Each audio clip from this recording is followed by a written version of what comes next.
تروریسم و اکستریمیسم خطر به امنیت انسانیت تحت این عنوان در تالار دانشگاه دولتی حقوق بیزنس و سیاست تاجیکستان کنفرانسی بین المللی علمی نظریوی برگزار گردید. پیشگیری جوانان از شامل شوی به هر گونه حزب و حرکت ها، امنیت انسانیت، مبارزه با تروریسم و اکستریمیسم، برطرف نمودن عقیده های دینی نامطلوب، تعلیمات غیرقانونی دینی، سرچشمه ترغیب کننده ایدئولوژی افراطی، این و دیگر مسئله ها در کنفرانسی مذکور مورد بررسی قرار گرفته. نمایندگان حکومت مقامات‌های حفظ حقوق راه‌های پیشگیری شامل شوی را ذکر نمودند. امروز تروریسم و اکستریمیسم همچون وبای است با امنیت جهان و هر یک ساکن سیاره تهدید کرده. برای بشریت خطری نکم از سلاح یادرویی به میان می‌آورد.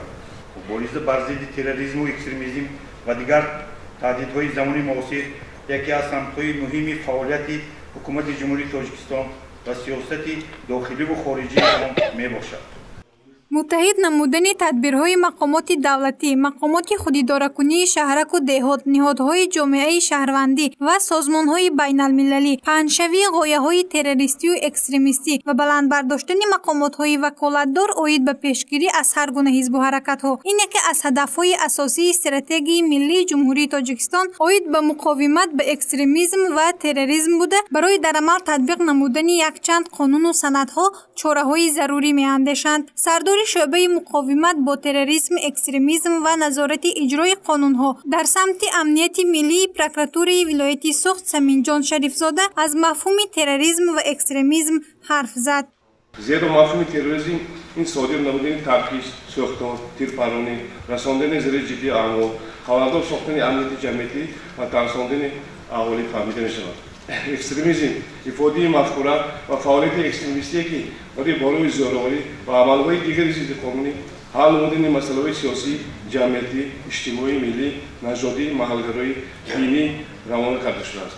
تروریسم، اکستریمیسم نه دین دارد، نه دولت دارد و نه زبان دارد و باید قید نمود که جمهوری تاجیکستان این گونه ظهورات‌های نامطلوب از آن جمله تروریسم و اکستریمیسم را محکوم می‌کند و جمهوری تاجیکستان در اساس شرطنامه‌های بین‌المللی یگان گروه‌های اکستریمیستی و افراط‌گرایی را که در حدود دیگر دولت یا در مبارزه بر ضد شهروندان خود حرکت‌های نامطلوب را اجرا کردند و تاجیکستان پناهگاه سیاسی نمی‌دهد و فعالیت آنها را محکوم می‌کند.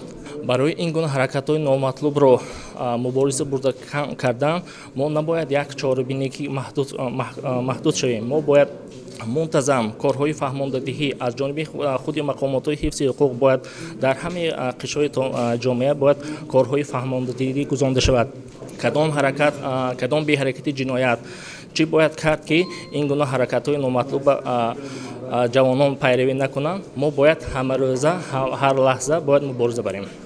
هدف از برگزار نمودن کنفرانسی بین المللی علمی نظریوی پیشگیری خطرهای تروریستی و اکستریمیستی و برطرف نمودن عاقبت‌های نامطلوب آن میباشد تا سویه دانش حقوقی دانشجویان و هویت ملی و خودشناسی آنها بلند گردد. پیش از همه ما با جوانان امروز یکی از راه‌های پنه‌شدگی یعنی مبارزه با اکستریمیسم و تروریسم رو پیشنهاد می‌کنم که آنها همه روزه میتونن توسط اطلاعات شبکه‌های اجتماعی با این پدیده‌های نامطلوب یعنی با فکر و خطای خود در برای پیشگیری کردن مبارزه بردن امکانیت‌های وسیع دارند و بنابراین ما می‌دانیم که امروز در عرصه بین‌المللی بسیار اکستریمیستان یعنی تروریستان یعنی وسیع استفاده برده شدند. توانیم که از هر یک شخص هر یک عائله یعنی در عائله خود یعنی با این پدیده نامطلوب میتواند استفاده برد که سهم پدر مادر یعنی تربیتگر یا اینکه آموزگار نهایت برای پیشگیری کردن کلان است و با راه گذراندن چاره‌بینی‌های تربیوی فرهنگی اخلاقی ما میتونیم توسط اینها یعنی مبارزه رو بازم پرزورتر نماییم. کنفرانسی مذکور بیش از 1 ساعت دوام کرده از جانب عالمان و متخصصان داخلی و خارجی 120 مقاله‌های علمی و تحقیقاتی پیشنهاد گردید. کنفرانسی بین المللی علمی نظریوی به 35مین سالگرد استقلالیت دولتی جمهوری تاجیکستان بخشیده شد. گزارش منظور بختیارزاده نسیم رحیموف برای برنامه اطلاعاتی خبر.